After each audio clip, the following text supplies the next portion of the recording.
Are we in a box? Do we need to think outside the box? Is that true? No, there isn't a box.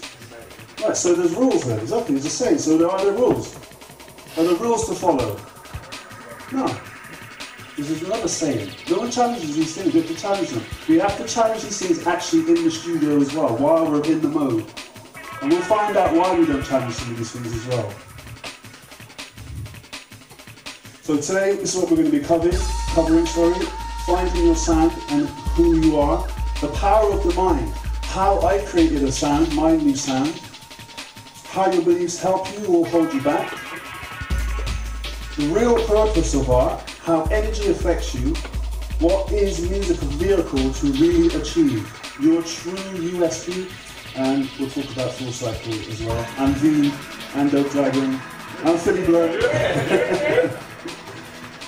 and talking about it. Okay, so finding your sound, let's assume it's lost then. So what does that mean, and finding your sound? What does that mean? Something you're comfortable with? Yeah, music that represents you, bingo, yeah. So, your sound is a representation of who you are. So, if you're not making music that sounds like you, why? Trying to be someone else, trying to impersonate. Yeah. Yeah. Trying to make money, following trends. Lost the love. So, just shout out what music you make.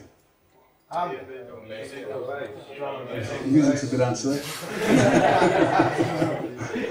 Drum and bass, dubstep, chill out, experimental, down tempo, psychedelic drum and bass. So we've probably got about 7, but I can see at least 50 people in it, 40 people in it, so I should be hearing 40 different genres. Genres are irrelevant, surely. Yeah, I'm all about just your personal style.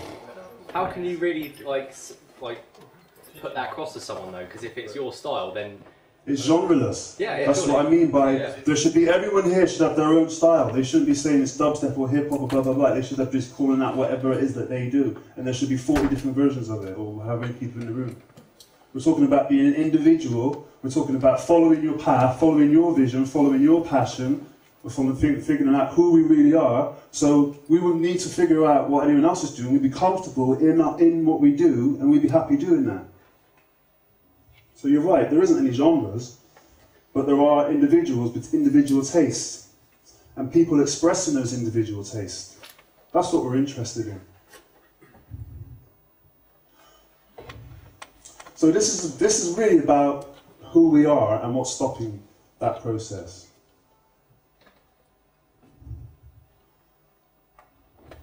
So who are you really? Do you know? Do you know what you really like? Do you know what you don't really like?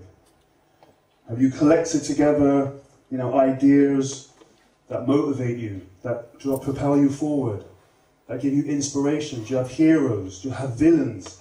Do you have things that inspire you? Do you have things that take you up? Do you have things that take you down?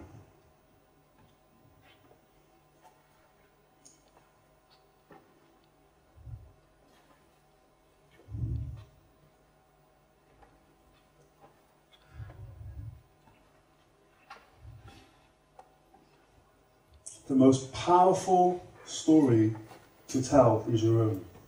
How do we tap into it though? How do we tap into our story? Do we know what our stories are? Do we know what our stories are? Some of it. It's just not finished, it's a work in progress. But when we meet someone for the first time, what do? We introduce ourselves? Yeah. Let's say it's the opposite sex and we fancy them. What do you often do? What's that? Drink. Cheesy chat-up lines. And if it progresses after that, what do we end up doing? That's a euphemism for making love, right? Yeah, we share experiences. So this is what I'm talking about. So you've all got favourite bands, favourite artists. There's something in those favourite bands, favourite artists, favourite films, favourite experience, favourite events. There's something in there that caught your attention, that attracted you to it, that you bought into. Everyone's the same. Everyone's the same. So, what is the number one reason people don't want to be themselves? So if we use deduction, it's quicker than the other way, because once we eliminate that, we're left with why we can do it. Do you agree? Okay, so what's the number one reason we don't follow ourselves or follow our instincts? Fear of rejection. Fear. Right, fear. Fear in a comfort zone. So, who's afraid of failure? So how about we change the word failure for growing or learning? Would that be useful? Yeah. Like in science. Say again? Like in science. Like in... In science, Yeah? every experiment is not a failure, it's just an improvement. Yes, exactly. So think about a little baby learning to walk. How long do you give them before they're never going to walk? How many tries do you give them? Come on. You've had a few goes now. It's time to give it. It's time to call it a day. You're never going to fucking walk. No, we'd never say that. We'd never say that. But yet we do it with ourselves. We're our harshest critics. We beat ourselves up the hardest. And think about this. For you guys to be musicians, okay, you're the most emotional people. You have to be, because you have to translate fine, detailed energy from one level to another. So you're more intuitive, you're more sensitive than the average person. So if you are beating yourself up constantly, that's not a good motivator to go into the studio and do your best work all the time, or to be creative all the time. We have to start using different language to understand what our experiences are. So failure, like my friend pointed out just now, we could see that as an experiment. We could see that as something that's going to help us grow and learn to do something new.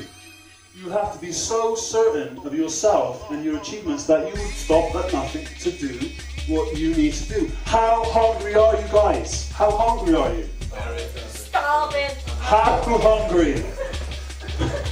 I asked this question in a sermon the other week. Some guy was interested in cannibalism. He was going to eat a part of someone's body. Good, good. Because let me tell you this, and I'm being quite serious now. If you're not hungry and focused and determined, guess what? No, somebody else is. And you're looking at their ass right now. Because they're in front of you.